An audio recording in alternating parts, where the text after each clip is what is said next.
We are so honored to host our partner, the Utah State University Extension, today to provide the second installment of our fentanyl series. If you weren't able to watch the first installment, when I send out the meeting materials to the registration list, I'll include the recording to that as well. So you can go and take a look at that one. It was a wonderful presentation.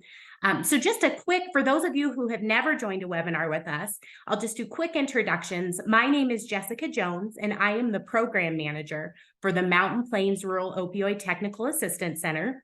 We are funded by SAMHSA under a grant to provide training and technical assistance as it pertains to substance use disorders, opioid use disorders, substance misuse prevention, treatment, recovery, and harm reduction across Health and Human Services Region 8. And that includes Colorado, Utah, Wyoming, South Dakota, North Dakota, and Montana. I am joined by a couple people from our team, Heather Holliday and Bobby Perkins today, and we are here to provide meeting support.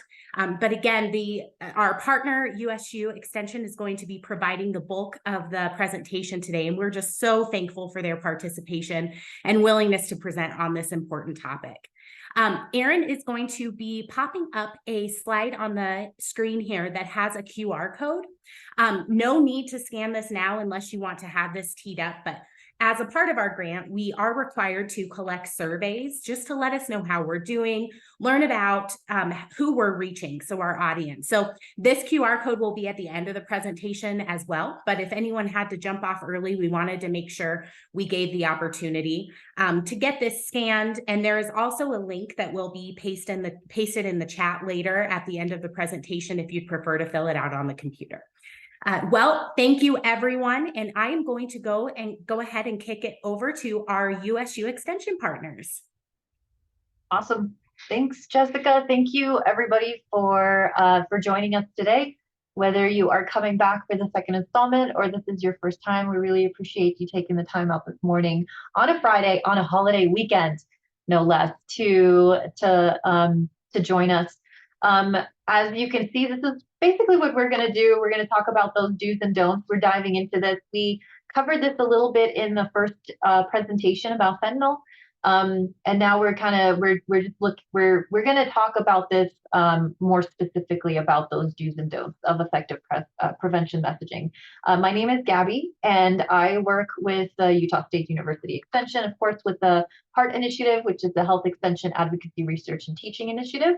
And I am joined here by Dr. Erin Hunt and Tim Keaty.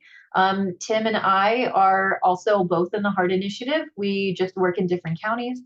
And Dr. Hunt is an extension specialist and professor at the Logan campus, so he's on the main campus.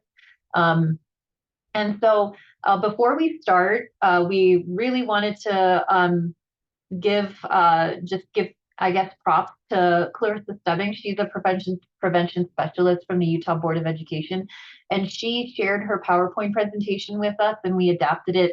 And we adapted it for this presentation, but we just wanted to highlight that she had done a presentation similar to this, and so yeah, there we go. So go ahead and change to the objectives, please, Erin. Okay. All right, so what are we talking about today? It's pretty self-explanatory, pretty simple. We're going to first cover the don'ts. So what are ineffective strategies? Then we'll get into the effective strategies, those do's for substance use, effective substance use prevention efforts in the schools. And then we'll finish up with some resources that professionals and others can use when creating those effective messages and using effective strategies.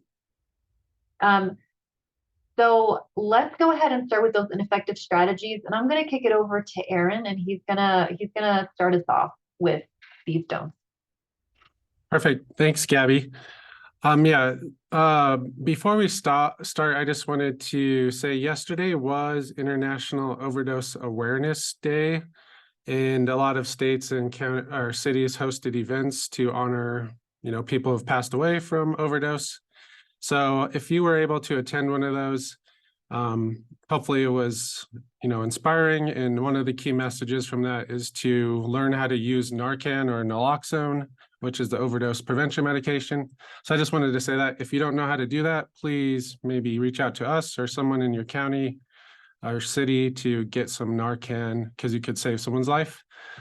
All right, so we'll jump into the don'ts. We wanted to start with stigmatizing language and visuals.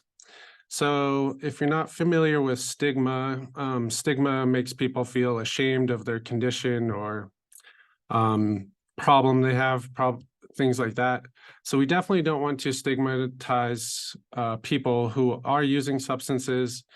And, if you're putting up certain visuals in your school, or let's say you're an after-school program.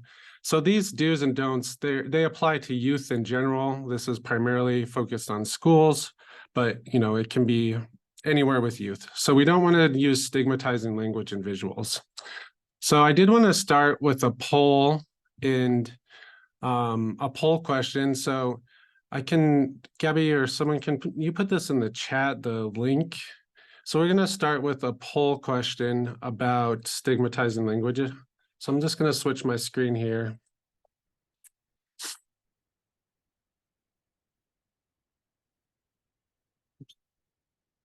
Sorry, my computer froze as I was trying to copy the link, but I can get no it problem. in 2 seconds. I can do it too. Yeah. Chat. So I got it in there. So if everyone clicks on this link, hopefully it's not hyperlinked for some reason. But this will open up a poll everywhere screen. So if everyone wants to put that into their browser for a minute, and this question is going to come up: what is a common example of stigmatizing language to avoid using? So as people put their responses in, this will build a word cloud. So I give everyone a few minutes to do this. And everyone can see the poll everywhere screen. There we go. Perfect. Someone got one in there. So we'll wait a few minutes. Yep. And I got the hyperlink in the chat if you want to click on that now, if you weren't able to put it in your browser.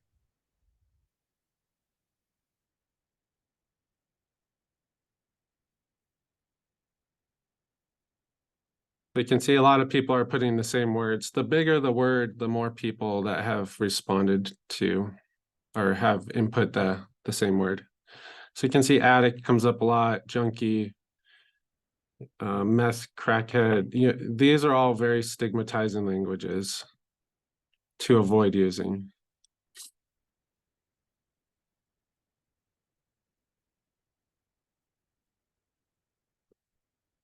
So yeah, you can see a lot of people are putting some of these standard kind of derogatory terms to people that use substances. So I'm just going to switch back. Thanks for doing that.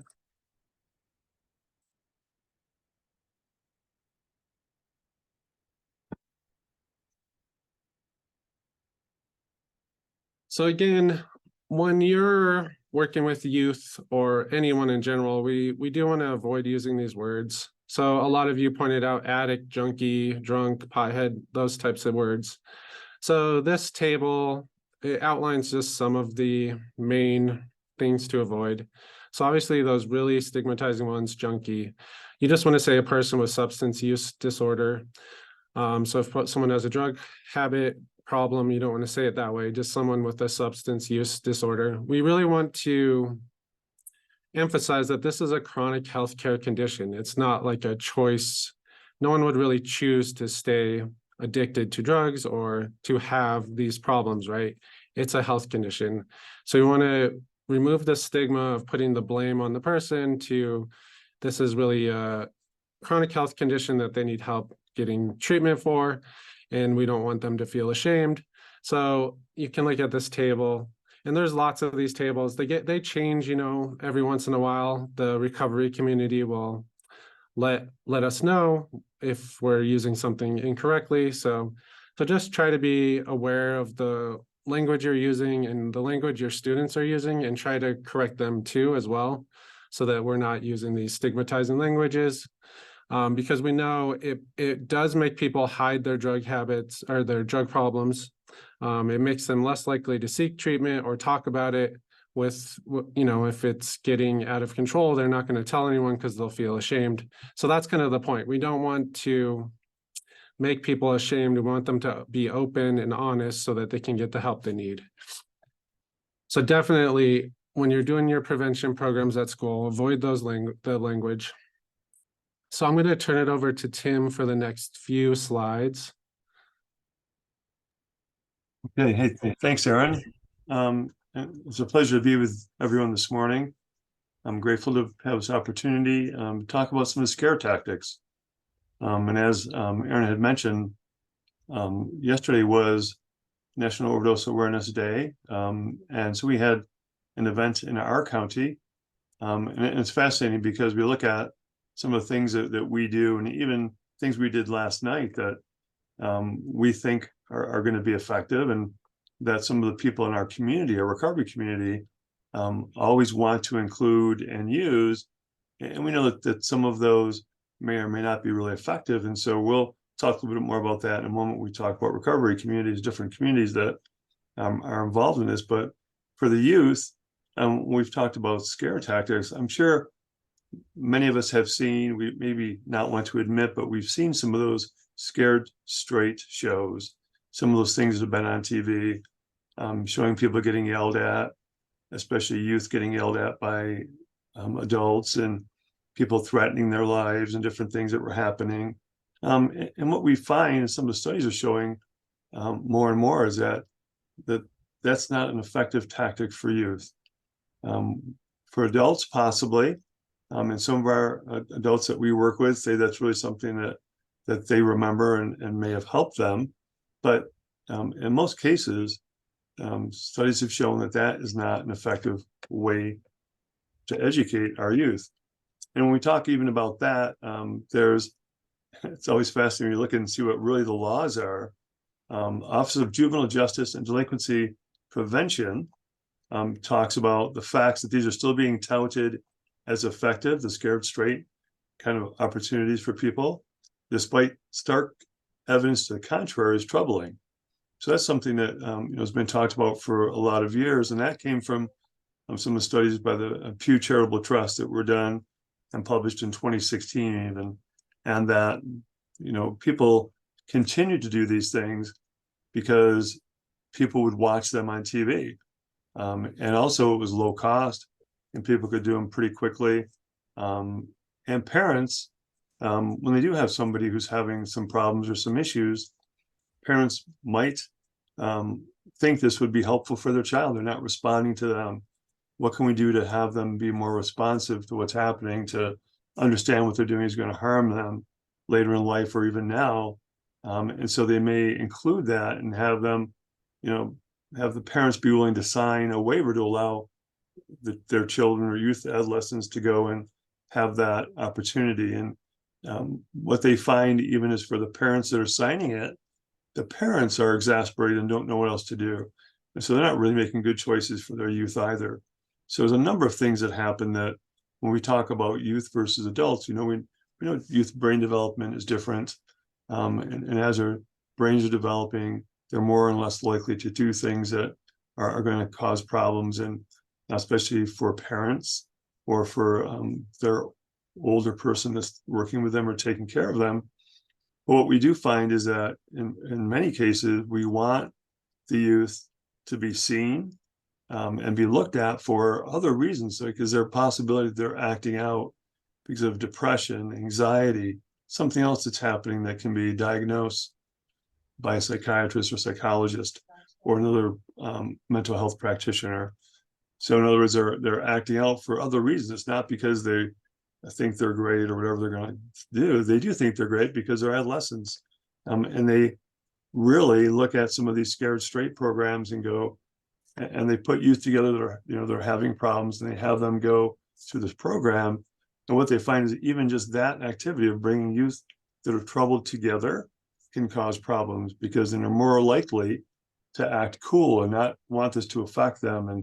And some studies actually show they act out more, up to over 20% more people have gone through this program. So again, they're still studying these. We still see these happening now. But we know that there are laws even against exposing youth to someone yelling and screaming at them as inmates. So it's not something that's actually allowed. So we encourage people not to look at this as a positive thing and to move away from it if you can. And I think that youth especially tend not to believe images and messages that are presented to them, especially if they can look it up really quickly, which now with their phones, they can look up online and find, 5 or 6 studies saying this is not something they should be doing, and use that and say, why are we doing this? And so it actually can have a detrimental effect. And then you'll see, Scared Straight, and we have, once you're in, there's no way out for the heroin trap. Well, what we're doing there is possibly showing students there is no hope. So our youth and adolescents are seeing that and going, if I am addicted, or if I'm having problems, maybe there's not a way for me to get out.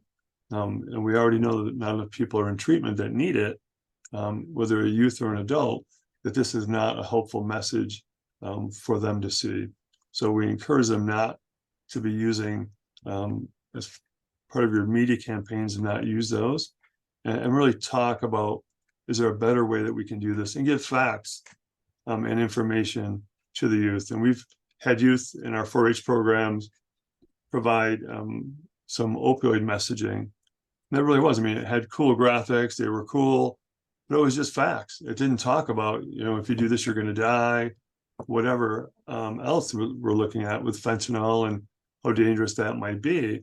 They wanted just to know the facts. And so they put some great graphics with just facts on it. And that's what they wanted to see.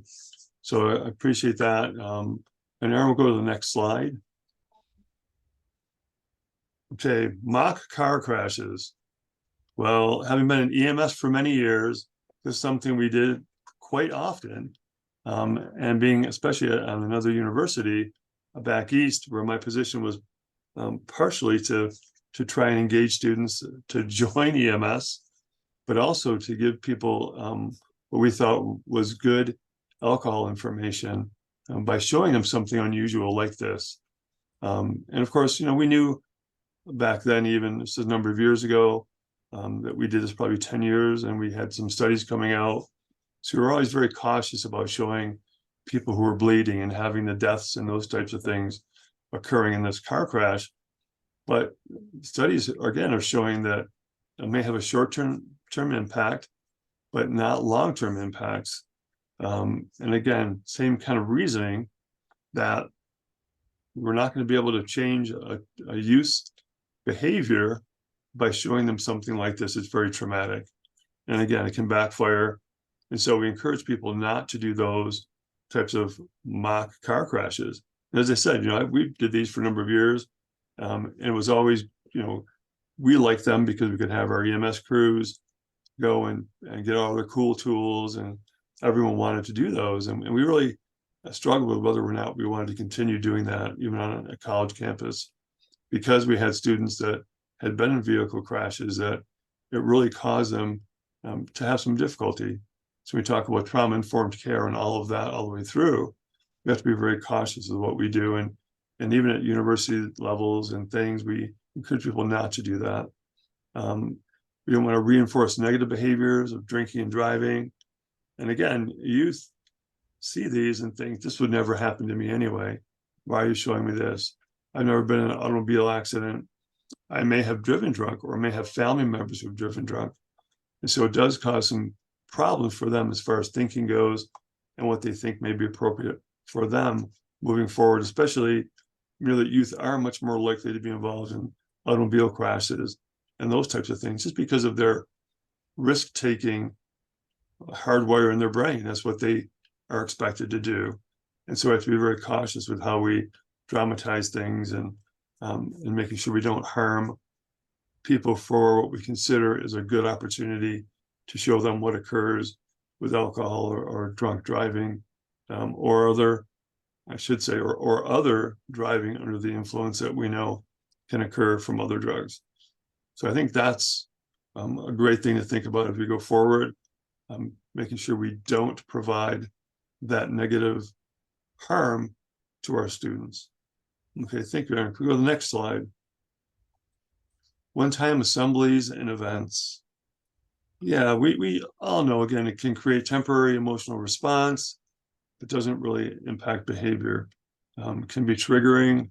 And again, we all have these or have had these in our schools, or even presented these in schools. I've been asked to do presentations in elementary schools, middle schools, high schools. And what I find is that if I go in and try and scare them and do different things, unless I'm doing it for a specific reason to get maybe somebody's attention in an unruly classroom, it's not going to have the effect that I think it's going to, So triggering traumatic events are something that many students don't want to see or hear. And even when we did some of these things, especially again, being on a college campus and working with students, many who were still adolescents, and to me, you're an adolescent, you're 25 or 26 years old, when your brain is still forming and creating those neural synapses and behaviors are going to help you throughout the rest of your life. And we really don't want to cause trauma and cause other issues. But I know that at the university level, doing some of these great assemblies, we thought they were fantastic. We were all excited, great speakers, all these people coming in talking about things that happened in their past, things that were going on, rah-rah stuff again. And then the impacts that we would find following that were very minimal. For that first half hour or so after, everybody thought, oh, this is so great, it was really cool. But then they would start thinking about, what did they really learn from that event? And all of you, I'm sure, do some of the pre and post surveys, and then survey again a week later, or 2 weeks later, a month later, and find that those assemblies were not really effective. And we used to bring in all these great speakers, and thought, oh, how cool is everybody's going to want to come and listen to this person who's been on TV, has this amazing story. What I can remember specifically is Dr. Drew. Dr. Drew was asked, students wanted to have someone come in and talk about sexuality. And also we talked about prevention of, sexually transmitted diseases, pregnancy. And yet, he came in, everybody loved him there for the 1 hour he showed up. And it was a lot of money. And the day after, most people didn't even remember going to that, or didn't like what they had even heard. So again, being aware of the people that are in your audience is very important. But then also making sure that if you do anything like that, my last little thing would be, make sure you tell someone what you're doing, and that this is going to be an event that we're going to speak about this. We have a lot of students that we go in and talk about things, and like I said, middle schools and elementary schools or high schools. But the first thing I always say is, we're going to be talking about some difficult things. And if anybody has problems with drugs or alcohol, or parents, or something you think may harm you or make you feel uncomfortable, please feel free to get up and leave, or we're going to have somebody outside that can speak to you, so that you have that capacity to learn, but also to not be harmed by what we're talking about. So I think that's something to think about. Okay, last things we'll talk about for me would be the personal testimony from people in recovery. All right, like I said, her and I were at a thing last evening that we helped develop and run. And the big thing everybody wanted to do was personal testimonies. Everybody wanted to do that. People wanted to have someone talk about what they'd been through. We thought, okay, that's okay for an adult. But when we do it with youth, it does not have the same effect. Again, temporary emotional response, but didn't impact behaviors. Can be triggering and traumatic. So all these things are very similar to what we're finding kind of throughout our events. This won't happen to me, especially if you have an adult speaking to youth. We all know that doesn't really have the same effect. They look at that adult and go, yeah, no way, it's not me. It'll never be me. I don't really want to worry about that. And also, one of the things that I know is that we have adults and people even that aren't from their social group using terms and words that they don't understand and even know what it means. So being aware of that becomes important also. And also it normalizes some use. So someone using drugs, talking about what they've been through, even a peer, everybody thinks, well, everybody uses drugs. It's not a big deal. Why don't I try it? Or why don't I do something different to see what I can do to disprove what they're talking about? Would never happen to me. So again, being very cautious with what we're doing becomes important. So I think all of these more or less have similar kind of experiences for our students and youth. Is we have to be careful it doesn't bring a negative, positive attention that we don't want to have happen. Being aware of that becomes important too. As we said, adults and youth are different. So if you want to bring a youth and an adult group together, be very cautious of who you have speak and make sure that you're choosing people that you know have some way to connect with that audience. And don't, for me, again, as an adult and as an older adult, what I think doesn't matter. Sorry, it's what I know that. I may have great ideas and great information, but I really need to talk to the people that we want to impact, which would be the youth and the students that we're working with. And okay, I think I'm done now. I'm going to turn it back to Gaby. All right, thanks, Tim. The next couple of slides we'll go over, we'll finish up and then we'll get into the effective strategies. But the first one, or the next one actually, is reinforcing these kind of exaggerated social norms or these exaggerated stereotypes. So you might have seen, we took some shots out of some clips out of different movies and shows and things. So you guys can think of, like, as far as the media goes, things that you might have seen that like scenes in different movies or shows that make substance use, look cool, the side effects and the things that they're experiencing, that the kids are experiencing, they make it look like it's fun. And they, and shows like the media, more and more has been, kind of injecting I guess scenes to show that it's not all that great. But for youth, they might still focus on the fun aspects of it, the fun part, not necessarily the dangerous parts or the things that could hurt them. So, aside from the media, though, when we talk about going, using messaging in schools or in communities at the community level or the school level, or, or within your classroom, it's really important. This is basically saying just that even if your community rates are high, so even if your numbers are high, focusing on that only can make it look like can make it seem like you're presenting the message that it's a normal behavior, that maybe that more kids are using substances than they actually are, or that more people in the community are using than they actually are. So as an example, in Utah, we use SHARP survey, which is given out every other year, I think on even numbered years. Anyway, it's given every other year, and it assesses youth perceptions of different things, their behaviors and their perceptions of a variety of things that they're experiencing, and one of them is substance use and substance misuse. And consistently over time, since the beginning that this has been going on, the youth perceive that their friends are using more than they actually are. So they will ask, do you think your friends are using substances? And they'll rate them yes at a higher rate. And then when they're asked, do you use substances yourself? And they say no, which, of course, there's little, questions about that. But in general, we know that the rate of use among youth is not as high as sometimes we might see in the media or through messaging. So that's basically what it's saying. It's just really don't reinforce these exaggerated social norms. Don't use, if you're tying messaging to something that youth might understand, like, the show Euphoria, or like American Pie might be a little bit old at this point, but things like that, then youth might remember the show and be like, yeah, that show's actually really kind of cool. All right.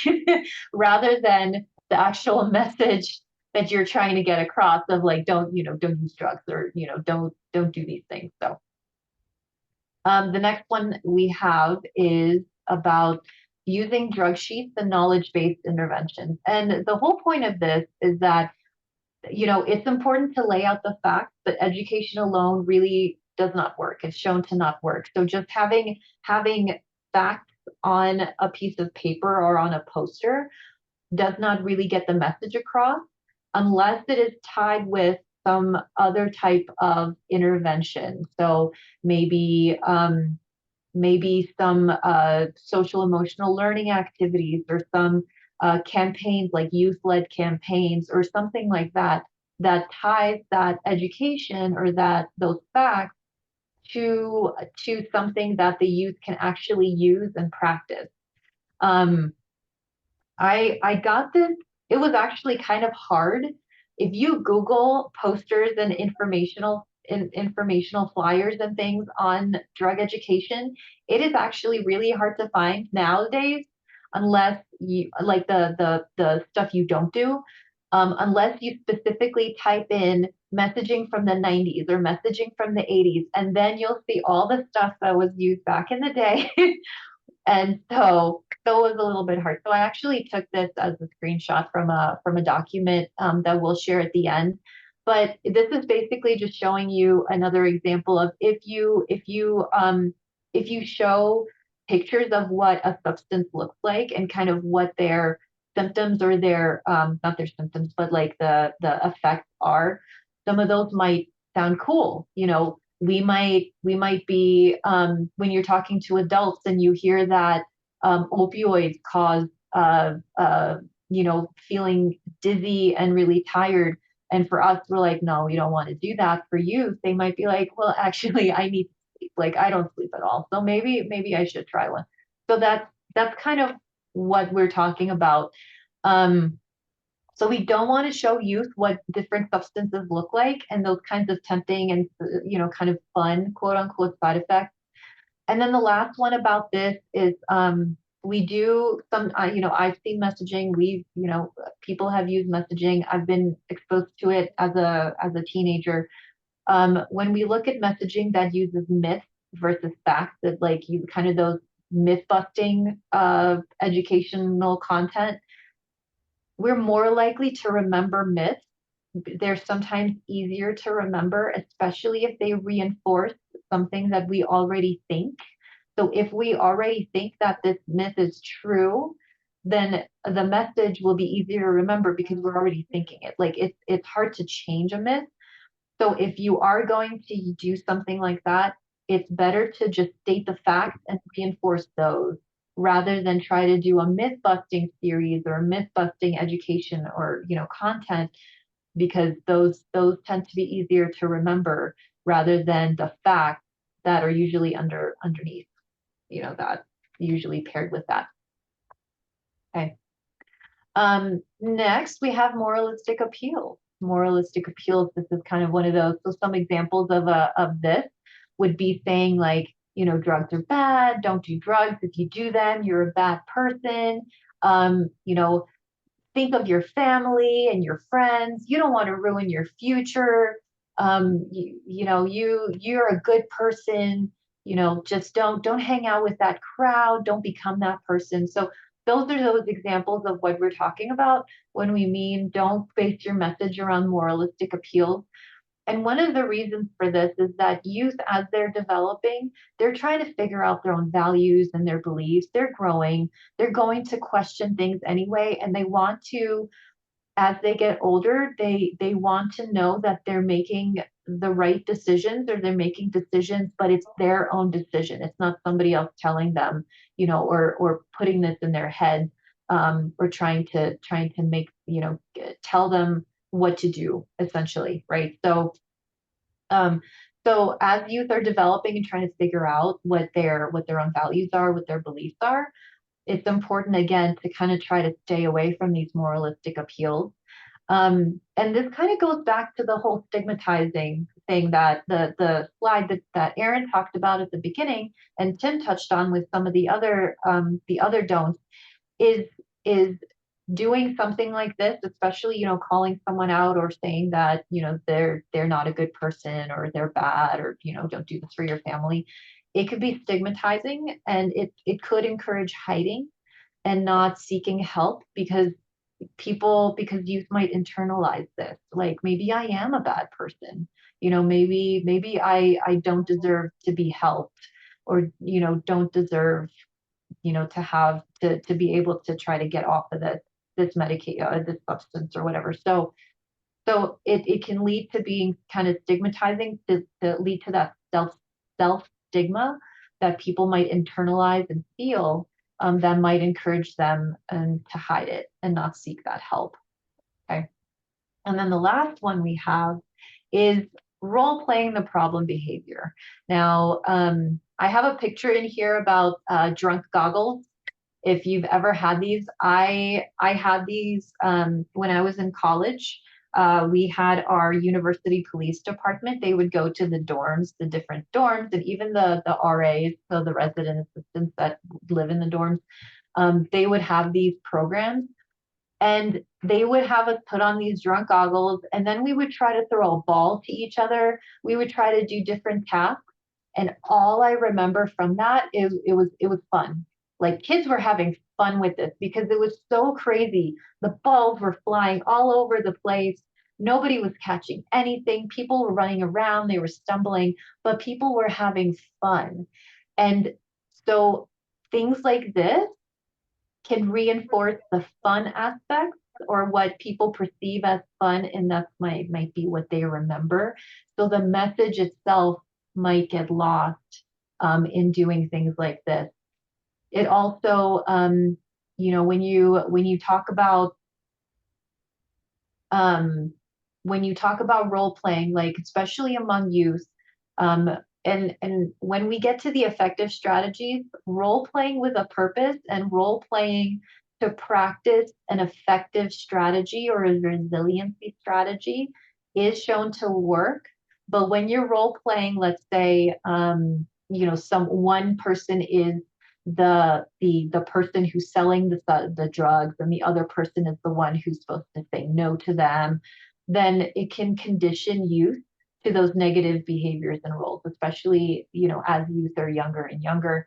And so role playing that kind of a dynamic does not really work. It's not really, if you're going to role play, you want to role play those positive strategies and those alternatives. You want to role play skill building, how to say no, resiliency strategies. And so this was mainly talking about the role playing those problems, specifically those problem behaviors. Does anybody have any? Well, actually, just for the sake of time, we're going to keep going. And then if you do have questions, we should have said this at the beginning, please put them in the chat. You can write them down, save them for the end, and we'll be able to answer them as they go along. But we're going to get into the effective strategies, and I'm going to turn it over to Erin to cover the next couple of slides. Thanks, Gabby. Yeah, so we talked about the don'ts, and I did just want to highlight quickly that a lot of this research, it shows these things don't work in general, and it's hard to study every single thing for every population, right? What works in a rural area might not work in an urban area. What works for one population might not work for the others. So these are kind of the general guidelines. And if you've seen something that really works, you believe it works, we're not telling you to stop doing that, but maybe just think about how to modify it. So we're going to jump into the do's. So there's quite a bit of good resources to identify evidence-based programs. And these are programs that have been studied by researchers in different communities, and overall, the links in here, and we'll put these in the chat in a minute, are good ways to find stuff that is backed by evidence showing that it works. And again, that evidence doesn't mean it's going to work in every single community. It just means that the studies they have done were effective. They show positive results. So if you do try these out and let's say it doesn't work, you just might have to modify it to better fit your local community. So these good resources, there's the Blueprints for Healthy Youth Development, Crime Solutions. Their website is really easy to use because they have like a green check mark for strong evidence, yellow for medium, and then red is like not supportive. So What Works Clearinghouse, all of these, the youth.gov, they're really good resources it's a good starting place if you're trying to implement something in your school, after school program, community. These are good places to start looking through. A lot of these programs do cost money sometimes to buy, so you might have to dig and figure out ways to do it for free if you don't have funding. So we just wanted to highlight these and make sure you have access to find good evidence-based resources. So we're talking about the do's, and there are 5 protective factors that research has really identified. The first is concrete supports in times of need. So this is like people need, food, housing, their parents need jobs, they need, resources, Medicaid, healthcare coverage, food stamps. So these concrete supports, they need treatment, they need counseling. These are those types of things. So hopefully your schools, your communities, you're linked in with social workers. 211 is a good resource in most states to identify these social programs to help people. So we're not really going to dive into that, but just hopefully all of you are linked in and you know how to find resources to help the kids and families when they need it. Number 2 is knowledge of development. So how do youth develop? What should a 3-year-old be able to do? And if they're behind, how do you help them catch up? And how does their brain development impact their behaviors and things? And that's just too much to go into, but it would be good if your schools or programs provide this information to parents and your community in general on how to help children or youth develop healthy, and make sure they're meeting those standards. So what we're really going to focus on are 3, 4, and 5. So social connections, how do we get youth more connected to their communities and to each other? Resilience, how do we build up the resilience in our youth? And then number 5 is the cognitive, social, and emotional competence. So you might have heard of SEL and these other programs that lots of schools are starting to do a lot more of. So we're going to really focus on those 3, 4, 5. So we're going to start with the cognitive, social, and emotional competence. So one of the do's is to cite immediate consequences. So if you are educating your youth, you do want to name the immediate consequences because research does show it has a greater impact on youth than distant threats. So like you don't want to say, if you do eventually develop substance use disorder, you could live on the streets or you'll go to jail, because these things are way too far off in youth's mind. They have to be like the immediate consequences, right? Something bad could happen to you at a party. You could get a DUI, things like this. You want to focus on the immediate consequences. It can make you sick, these things. So avoid the long-term issues and focus on the immediate consequences. That has been shown to be much more effective. So if you are doing programs, just try to remember that. So skill building is interesting. There's lots of research and different programs that focus on giving youth skills that will help them develop into productive, healthy adults, right? We want them to learn how to do self-control. There's a famous psychological experiment called the marshmallow study where they try to make kids wait a few minutes. You can have 2 marshmallows now, but if you don't eat them for 3 minutes, then you'll get like 5 marshmallows, right? And a lot of kids can't wait. because they don't have that self-control. So we want to teach kids how to kind of build that muscle. Emotional awareness, how to talk about your feelings, understand what other people are feeling, communication, social problem solving. So how do you, if you miss the bus, how are you going to get to school? Like any social problem, academic support. So we definitely want kids to be able to keep up with their class. And a lot of kids do need extra support. So identifying ways to give them those programs to help them keep up. And there's tons of other ones. We don't have to go through all of these, but there's a lot of programs, the life skills program, and we're going to talk about a few of these later on. But the point is, we want to help kids build positive skills. And this should be integrated throughout school curriculums and throughout, pre-K through all the way to graduation. We want them to have skills to help them be healthy and successful.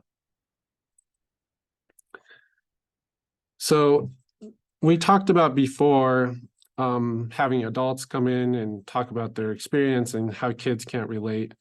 That's the don't. But the do, if you can integrate peer-led components into your programming, this has been shown to be effective. So if you can get like students that are a little bit older to come in and talk to the younger kids, or even in the same grade, have the class, work on a project together and, teach other kids in their school about substance use prevention and things like that. Integrating peers into your program is very effective. So you have to find the right youth, provide them training, and then have them lead some of this prevention programming. Lots of college campuses are doing peer-led kind of suicide prevention. So they'll train some students on campus to be able to talk to other students about, mental health in general. So, because a student might be more comfortable talking to another student than a counselor or what have you. It's the same idea in high school, middle school. They're probably more likely to open up to their friends than to adults. They're more likely to connect with peers. The thing you need to focus on, though, is making sure these peers are at least trained and able to give correct advice and refer students to the correct services when they need them, because that's really key. You have to be able to link them to what they actually need to get. So the training part can be difficult, but if you're able to do this, it is very effective. So we do encourage all youth programming to include some peer-led components. And Tim talked about our 4-H, how they developed some opioid education, and then they were the ones educating other students. So when you combine multiple interventions, they're pretty successful. And we talked about the don'ts. Don't exaggerate social norms. You want to communicate what they actually are and really communicate the positive social norms. So here's some data from the YRBS survey, which you can find for your state and sometimes county level, depending on how much data is there. And lots of states have county level data in different surveys. In Utah, we call it SHARPS. You might have different things in your state, but you want to present real data that is showing the actual rates and really highlight the positive trends. So you look at this, currently drink alcohol, that's been decreasing over the last, 10, 12 years. Currently use marijuana, also decreasing. Vaping, it's kind of got the yellow, but you want to highlight what the numbers are, because kids, youth in general, they assume everyone's, vaping, everyone's drinking, everyone's, using some sort of substance. This can show them the reality. And again, education can only go so far, but you do want to really highlight this. And you can see some things. Substance use has decreased for some students, female students, LGBTQ students, and students with same-sex partners.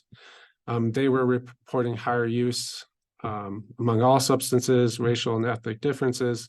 So you can point these out, and this can also help you kind of identify, if you need certain programs for certain groups at your school. There was a question. I see. So, oh yeah, so yeah, in Utah, our schools are teaching life skills.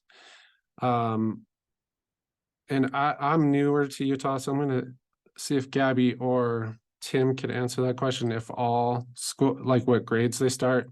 But a lot of states I know are integrating it, at least from middle school and high school.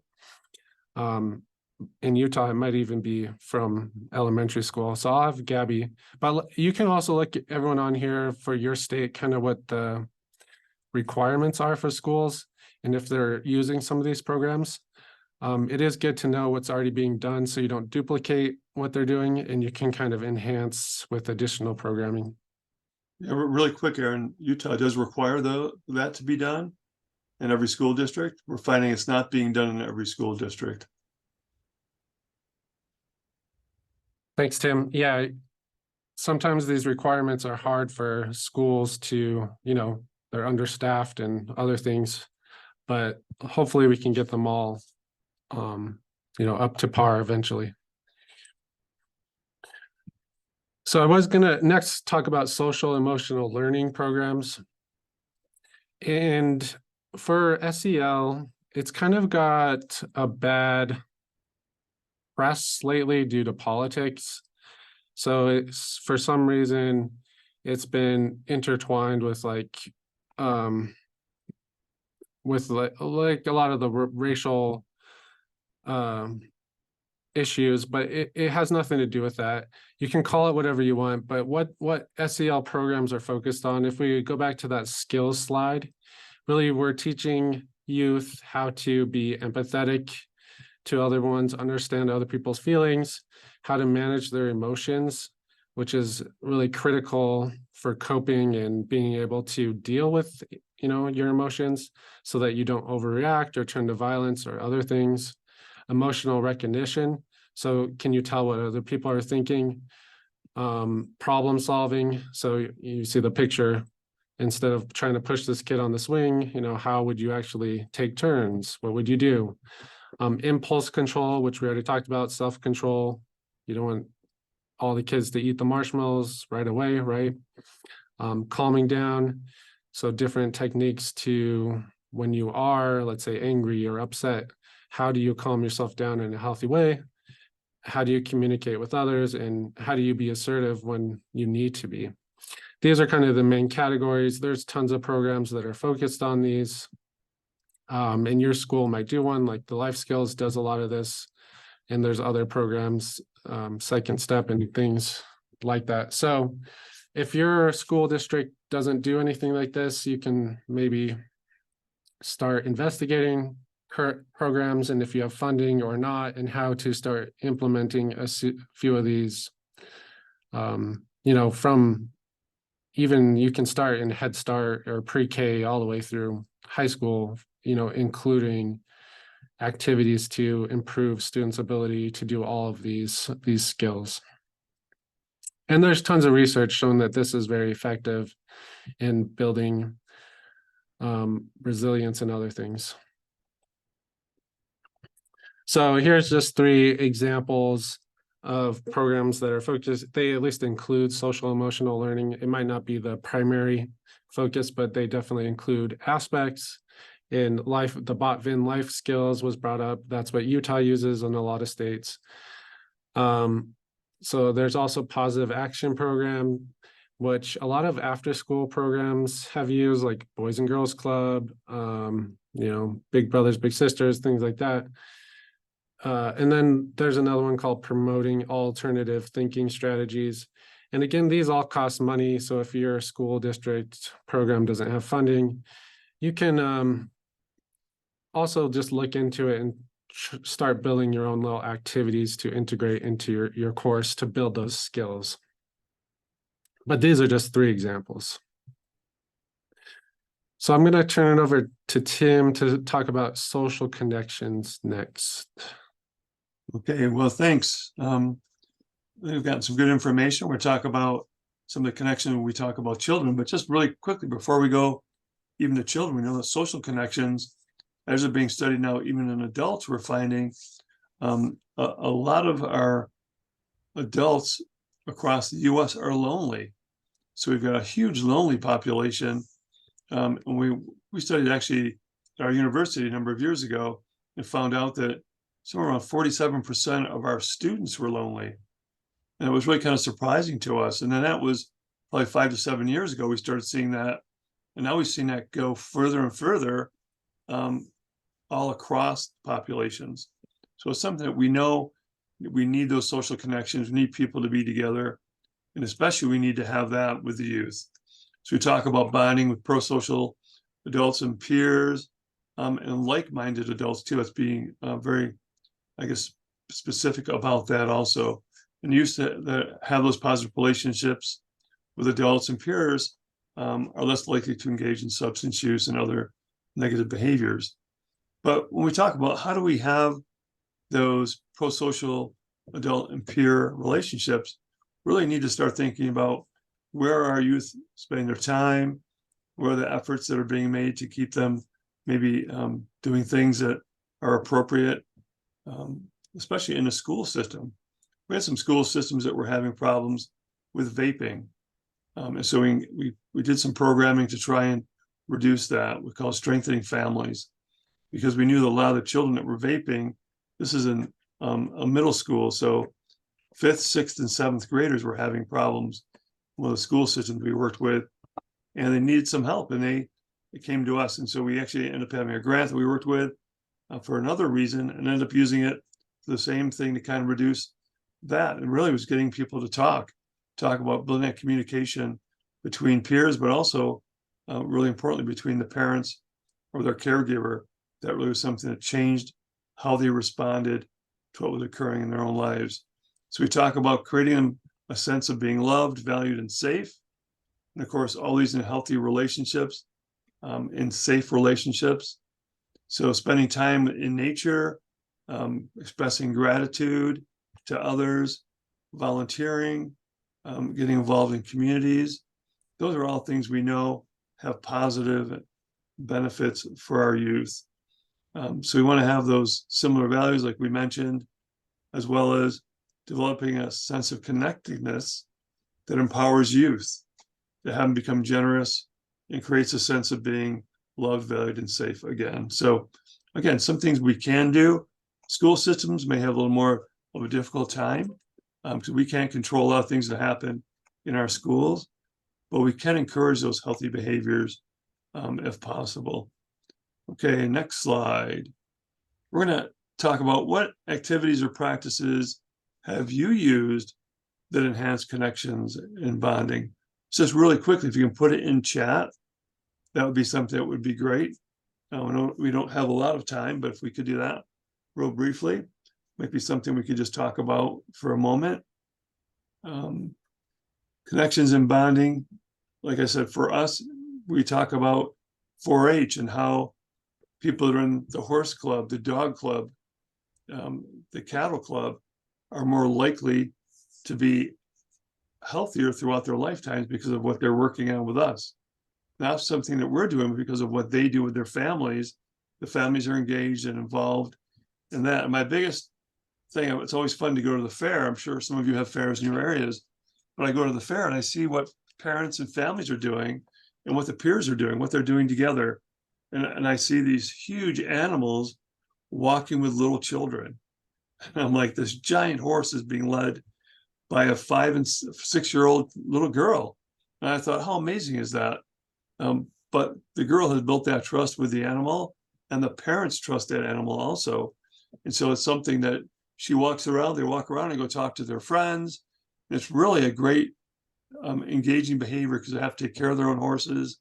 They have to do those things. And it was really fascinating to me, having come from New York, to see how in Utah, that's part of some of the cultures here. Some of those rural cultures, even some people, even in some of our more densely populated areas, raising animals is part of what they do, and they get together and talk about how they keep them safe and well, and what can they do if one of their animals are sick.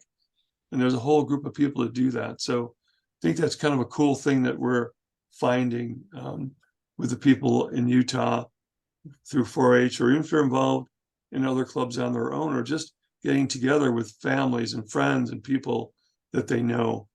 We find that's enhancing what we can consider pro-social behaviors throughout their lifetimes. And like I said, the funniest thing I see at the fair sometimes is I see somebody walking their dog. I'm like, that's pretty normal. So I see somebody walking a giant cow, and I'm like, oh, that's cool. But it's kind of a normal thing at the fair, right? It's normal. And you see a group of people doing that. It's like walking their horses and little children doing things and showing stuff.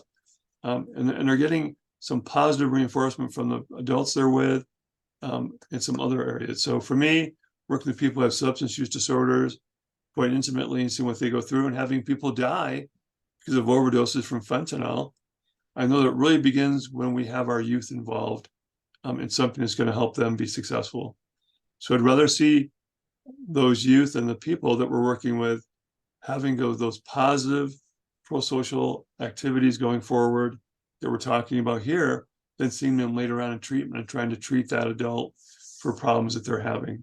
So I think that's something that I think is important. So we've got some people adding sports coaches, big brother, big sister, mentoring, reading programs, tutoring, etc. Yeah, there's lots of really good people out there wanting to help our youth and adults. So I think if we really can have that as a positive experience for our children, no matter where they might be, that does help too. And we have some people here. We have FFA, so Future Farmers of America, that we go and talk to at times.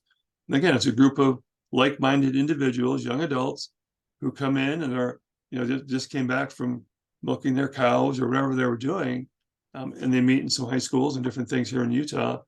And it's really cool to see how they interact, kind of on their own, that peer-to-peer interaction and the support they get from each other.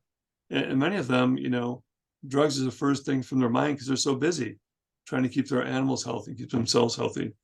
So again, trying to keep them engaged in something that's positive becomes very important. So thank you for some of the information you guys put in the chat. And because I know we're going to be running a little bit short on time, we're going to send it back over to Gabby. Okay, thanks, Tim. All right, so this is our last protective factor we're going to talk about is resilience. And resilience, I mean, this is kind of a bigger word that we've heard over the last couple of years, especially when COVID came around and we started seeing some of the effects of the lockdown, social distancing, those kinds of measures that states were taking that are really the main components of resiliency is the ability to respond to something, whether it's physical, mental, or emotional, being able to respond to that event or that circumstance and learn from that. And so the next time it happens or something similar, then you have a previous, you have an experience to draw upon and you're able to use that and then to kind of go beyond that. So it's not just responding, like having, doing something and then responding to it, but it's experiencing something, responding to it, learning from it, and kind of being able to take the next step the next time it happens, maybe tweaking,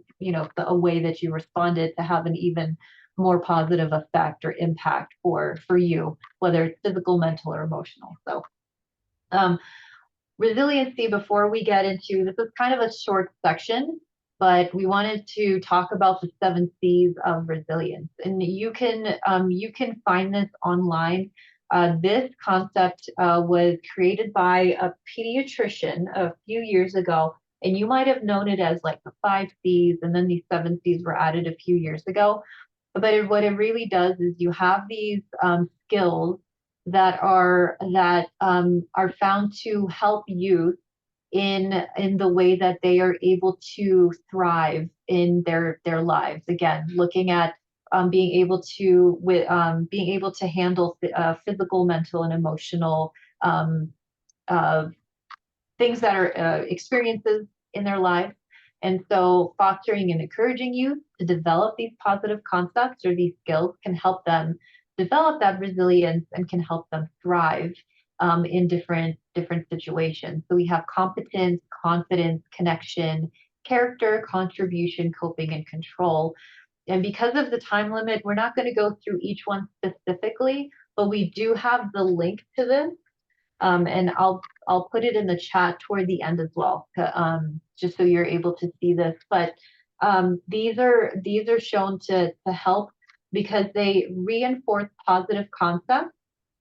If they are modeled, if these concepts are modeled by positive, through positive adult relationships and mentorship, then they can help kind of similar to those social emotional learning that we were talking about.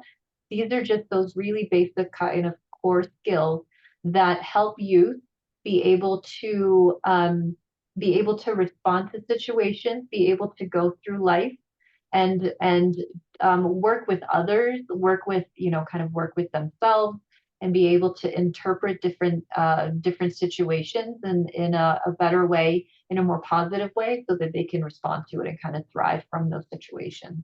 So that's really all I wanted to say about that. And then again, kind of what you've seen, we've talked about this throughout the presentation, but a part of resiliency is encouraging and having healthy alternatives. So, some youth engage in substance use because it's a way for them to cope with things like stress and anxiety or other challenges or things that they may be experiencing at home. And maybe maybe it could be something from maybe their substance use in the home, and that's how they're how they're coping with that stress and with that situation. So being able to teach those healthier alternatives is a great, is a kind of a protective factor against that. So resiliency strategies, social emotional learning. When we go back to role playing, so role playing positive behaviors and positive examples strategies and examples that kids can use, role playing those, and also encouraging positive behaviors. So I think one of the things one of the other past slides we talked about was how you don't want to focus on the substance use itself. So not just exaggerating wise, but you just don't want to focus on the substance use itself, but you want to inject strategies, positive, healthy behaviors, and really make that the focus rather than just the substance use. Just like, don't do this, don't do that. But okay, so if you don't want me to do this, if you don't want me to do that, what do I do instead? And you want to have those healthy strategies, those positive strategies available to them. Okay. So next up, we'll have a brainstorm, and I think Erin is actually going to finish us out in the last couple of slides. Sure. Maybe we'll skip using the poll everywhere, but if anyone wants to put any healthy coping strategies you try to teach your youth in your schools or wherever, just in the chat. We're just trying to get a feeling of what people are currently doing. And then I'm going to play a video here in a minute about something, or about tapping, if you don't know what that is. But overall, yeah, feel free to just type in the chat. But this is part of, health and wellness that maybe a lot of people think is woo-woo and too hippie. It doesn't really work, but a lot of these coping strategies when children or even adults are stressed out, there's tons of research behind, let's say, doing a breathing exercise, doing meditation, and I'm going to play this tapping video, which is another thing that a lot of kids like to do because it's more active, doing like thought experiments. So these things can be integrated into schools, after school programs, like anything, even in your adult life, before you go to a meeting or in between meetings, if you did a breathing exercise. There's tons of research. It reduces anxiety, it lowers your heart rate, it makes you more calm, you can think better. So I was just going to play a video next on tapping. If you haven't heard of this, this is for kids. You can play that. There's tons of these things on YouTube, tapping, breathing exercises. You can find good ones on YouTube and just play them for your classes. And then, yeah, someone said Maslow's hierarchy of needs. So yeah, that's a good way to visualize, you need to take care of your, basic needs before you can really deal with complex problems. Because if you don't have your basic needs met, you're not going to be able to focus. But I'm going to play a little bit of this so you can get an idea of what tapping is. And just an Hello, example. everyone, and welcome to the Tapping Solution Foundation's tapping videos. Have you ever heard of tapping? It is something you can use to help you feel better. Raise your hand if you've ever felt mad, worried, or even had trouble solving a problem with a friend or making friends. Have you ever become so upset that your face begins to feel warm? Or been so nervous that your stomach hurts or your hands shake? Well, you aren't the only one. When you have those feelings of your stomach feeling queasy or your face feeling hot, there's a reason. Your body may respond to stress or problems this way. Tapping can help you get rid of these negative feelings by sending relaxing signals back to your brain. Your brain and body work together. I'm going to teach you how you can tap. Before we begin tapping, it is important to think about how you are feeling now. This helps you to understand your feelings and also notice the improvement once you've spent some time tapping. When we tap, we always think about how we are feeling on a scale of 0 to 10. A 10 would be that you are really mad or really upset, the strongest emotion. A 0 would mean that you feel calm and you've solved what was bothering you. The scale has a range of numbers, so you may be feeling really worried and you feel like an 8 out of 10. Or maybe you are worried about something, but you are still able to concentrate in school, so you feel like a 5 out of 10. You can also use your hands to measure how much. Your hands far apart would be that you feel strong emotions. You are really upset or really nervous. Closer together would be that you have those feelings, but they aren't bothering you as much. Closed hands together would mean that you've solved your problem. Are you ready to tap along with me? It's easy, just copy the moves that I do. You can tap using any hand and any side of the body, or both. First, take a deep breath in and let it out. We start with the side of the hand, called the karate chop point. It's easy to remember because it's just like a karate chop. Next is the eyebrow point. We can remember it by calling this the hairy eyebrow point. I pretend that I have eyebrows so big that birds can land on them and sing songs to make me feel better. Then there's the side of the eye point, which I remember by calling it the super eagle eye point. When I tap here, I pretend I have super eagle eyes that let me see things in a different way. Next is the under eye point, or the lion cry point.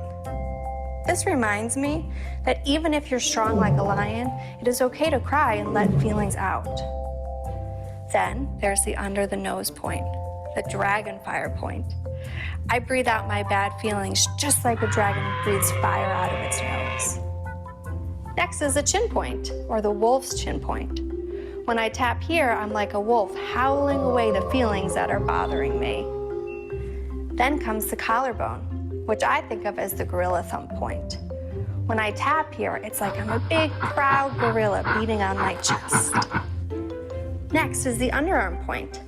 I like to call this the bear hug point, because when I tap here, I think about giving myself a lot of love with a bear hug. The last tapping point is the top of the head point. I call this the monkey point. This one's a silly one that makes me feel like a monkey, and then I laugh. Those are all of the tapping points. While we tap, we also talk at the same time. This helps us remember what is bothering us and to help us solve the problem or to feel calm. Let's try it out. I'll tap first, then you repeat what I say and do. It may feel a little silly at first, but you'll get the hang of it. Because we are learning how to tap, let's rate our feelings about learning something new today. Are you worried about learning something new? Are you unsure about it? Rate your feelings using the scale of 0 to 10, or use your hands to show how much. Say your number out loud or show with your hands. Then let's take a deep breath in and let it out. Copy the moves that I do and repeat after me. Even though I'm learning something new, I'm a great kid.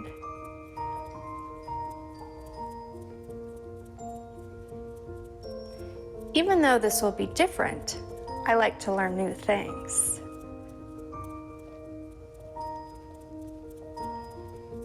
Even though this is new and different, I can try my best. Eyebrow point. This feels a little silly. But it can help me when I have so many feelings.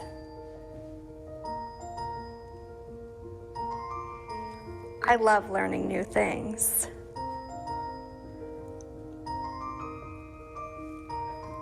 Whether they are hard or easy to learn.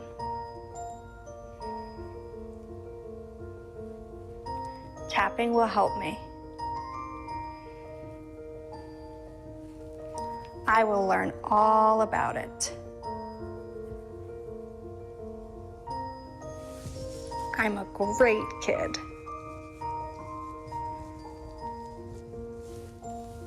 I am learning new ways to help myself.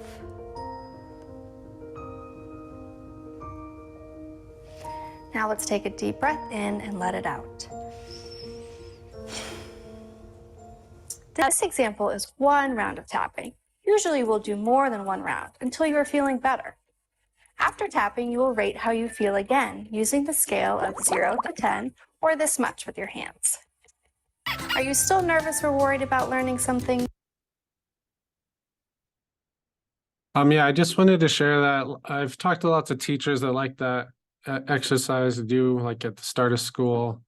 One, it's active, kids like to move around a lot and, they're touching their bodies, but it really sets the baseline, calms them down, helps them clear their mind and able to focus. So just encouraging people to try to find activities like that. You can kind of do whatever. There's drawing activities, and these are good for adults and children. They're good for anyone. So just think about ways to integrate those into your class. You're teaching kids how to cope with stress in different healthy ways. Just find something that fits with the work that you're doing. So I did want to talk quickly, I know we don't have tons of time, about positive childhood experiences.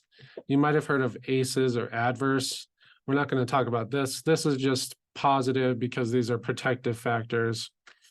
So schools, communities can work together to build these positive childhood experiences. And really, it's a questionnaire, but you want to help kids feel able to talk to their family about their feelings. So help them talk about their feelings. They can feel their family stood by them during difficult times, enjoyed participating in community. So again, that connection, felt a sense of belonging in high school, connection, again, supported by friends, connection, had at least 2 non-parent adults who took a genuine interest in them. And we talked about how do we get more adult pro-social bonds built? So sports coaches, religious, whatever works for your communities. And then felt safe and protected by an adult in their home. So this is like a lot of, Tim talked about strengthening families. You can help parents be better parents and do these things. So we know when we increase the number of these paces in a child's life, it really improves health outcomes. Here's just an example about mental health. So kids that have 0 to 2 of these paces, they have higher risk of depression or poor mental health. If we can get them up to 3 to 5, so, you get more kids involved with good adult mentors, or they feel connected at school, then their odds of being depressed or poor mental health get lowered to 50%. If we get it up to 6 to 7, you can see it has very positive impact on health. This is just a mental health example. So Tufts Medical Center has a really good program called the HOPE program, and they have all kinds of resources on there. So you can go to this website, but really they have 4 building blocks. And this kind of reemphasizes all these things we were talking about. Again, relationships with family and other children and adults. We want to foster positive relationships. We want to have safe, equitable, stable environments. So this is at home and school. We don't control kids' homes' lives, but the Strengthening Families program, another thing where you're teaching parents how to do better. But the school, anti-bullying programs, making sure schools are safe, they're, inclusive of all groups, things like that. Social and civic engagement, we want them to be involved in their community so they can do volunteer programs, give back to their community, just be involved. It really builds connectedness to the whole community. And then emotional growth, which we talked about a lot, social emotional learning and all that. So those are their 4 building blocks. And you'll see this all over the place. Kind of these same themes come up to kind of integrate into your programming. So those were the main things. We have some resources in here, and I'm sure our slides will be shared later. Some of these red ribbon, these are more substance use, really focused programs. The Red Ribbon Week, prevention toolkits. So we'll share all these. And on our last one, we did talk about this Operation Prevention.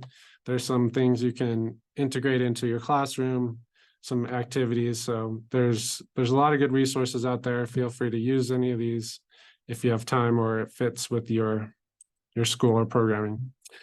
So I was going to turn this over to Gabby, or I might have skipped Gabby, but I'll turn it over to you now. Okay. Yeah, I mean, we only have a few minutes left, so we could do this in the chat, but we wanted to kind of wrap things up. And after all of the stuff that we talked about, if you wanted to share what's something that you learned that you would like to start or kind of try to implement. Well, what are some things? Maybe there's something that you would like to stop, or you want to try to replace, and maybe you're doing something that you'd like to continue because it has been effective and works in your school or in your community center or your community. So feel free to put that in the chat as we wrap up. If you can go to the next slide. So yeah, you guys feel free to share something that you start, stop, continue. But we just wanted to thank you so much for being here and sticking around for the presentation. You have our contact information on this last slide. You can also get in touch with the Heart Initiative. We're on all the cool social media handles. And we also have a YouTube playlist where we put videos up around different topics. You can check out our website and you can reach out to us directly. And then last, before anybody jumps off, please go ahead and take the survey again, if you can, just to let Jessica and the group know how this presentation was, and it also kind of helps them as well with their funding. If you go into, thank you, Heather, also in the chat. So if the QR code doesn't work for you, you can also go into the chat and click on the SurveyMonkey link. But we just wanted to put in a plug for that to make sure that you guys take a moment to do that.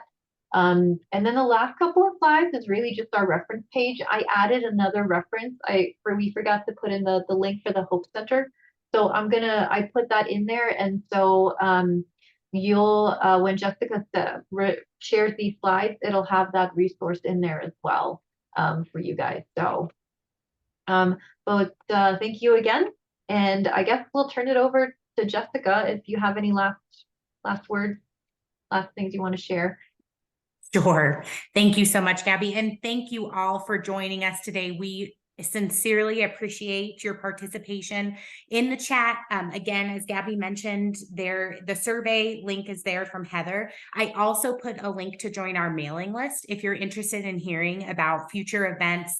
We're also considering putting some micro learnings together surrounding fentanyl, and as an extension of this series, since there was a lot of interest. So by signing up for the mailing list, you'll be you'll be notified about all of those things. And we do put out it's called the Mountain Plains Post every month that does a recap of the things we've done. So if you can't make it to those events, you can sign up there as well.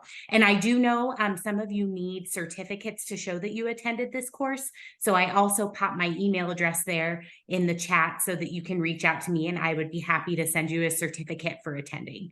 And thank you again. If you have any questions after you leave today, after you think about this, feel free to reach out to us or to Gabby and her team, and we will be sure to get those answered for you. Thank you so much, everyone. I hope you have a great weekend.